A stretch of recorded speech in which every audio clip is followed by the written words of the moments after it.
Why 2.5 million people show up for fried food and a giant pumpkin. One American state fair pulls in more visitors every single year than the entire population of some countries. We're talking millions of people for a 2-week event built around fried food, giant vegetables, and a cow made entirely out of butter. Today, we're breaking down why the county fair might be the most quietly massive tradition in America that nobody outside the country has ever heard of. It usually starts with someone from outside the U.S. asking a fairly simple question. Is the state fair thing real, or is that just something exaggerated in movies? Giant carnival rides, prize-winning cattle, deep-fried everything. It sounds like a caricature. And the answer, almost unanimously, is it's not exaggerated. If anything, people undersell it. Because once you start looking at actual numbers, this stops sounding like a quaint local tradition and starts sounding like a small-scale national event. One state fair alone brings in roughly 2.5 million visitors over its run. Another regularly hits attendance of 250,000 people in a single day. These aren't niche gatherings. They're closer in scale to major music festivals or professional sports playoffs, except they happen every single year, often in the same fairgrounds that have hosted them for over a century. And that century detail matters, because one of the wildest things about American fairs is how little they've changed. The same carnival ride names, the same competitive categories for livestock and pies. Even the food, in some cases, dates back centuries. Funnel cake, that iconic, fried, powdered sugar-dusted fair staple, traces back to recipes found in genuinely medieval cookbooks. But the food is really just the entry point. What actually keeps this tradition alive is something a lot deeper. In rural areas especially, the county fair isn't just an event.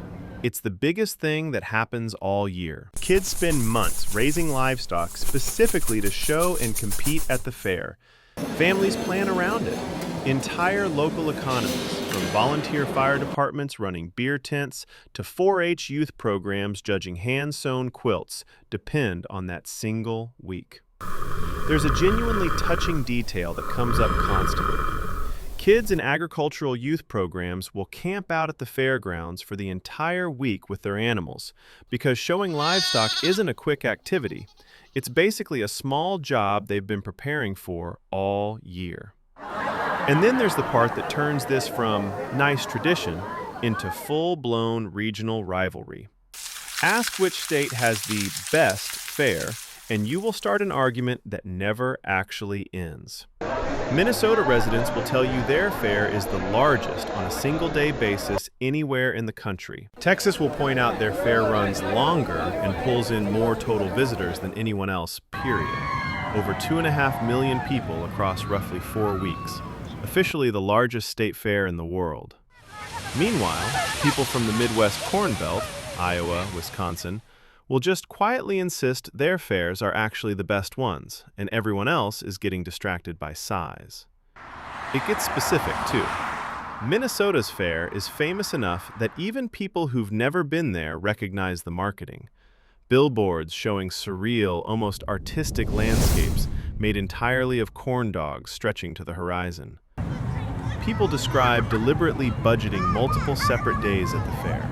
One day with the kids, one day just as a couple, one day with friends, one day completely alone, just to slowly walk through every agricultural exhibit without anyone rushing them. Now here's a detail that genuinely surprised people outside the country, and it says something bigger about American fairs than anyone expected.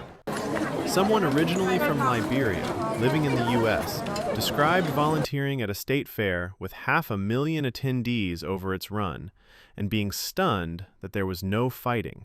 Not none in the surprisingly low sense. None, period, in a crowd that size, packed shoulder to shoulder for hours. Coming from a very different context around large public gatherings, that stuck with her as one of the more remarkable things she'd seen in America. And it's not because these fairs are quiet or subdued. They're loud, chaotic, overstimulating, genuinely massive events with rides, concerts, and enormous crowds. It's just that somewhere in the mix of fried food, prize pigs, and cover bands, they've become one of the more reliably peaceful mass gatherings in the country. But not every fair is created equal, and the pricing side of this has changed a lot recently. Some fairgoers say ticket and food prices have climbed so much in the last decade that families now go once every few years instead of annually. $20 turkey legs get brought up as a genuine final straw for some people. Meanwhile, smaller county fairs, in a kind of charming contrast, sometimes stay almost entirely free. Free parking, free admission, a small children's area with bounce houses, a free pancake breakfast, sweet corn handed out by neighbors.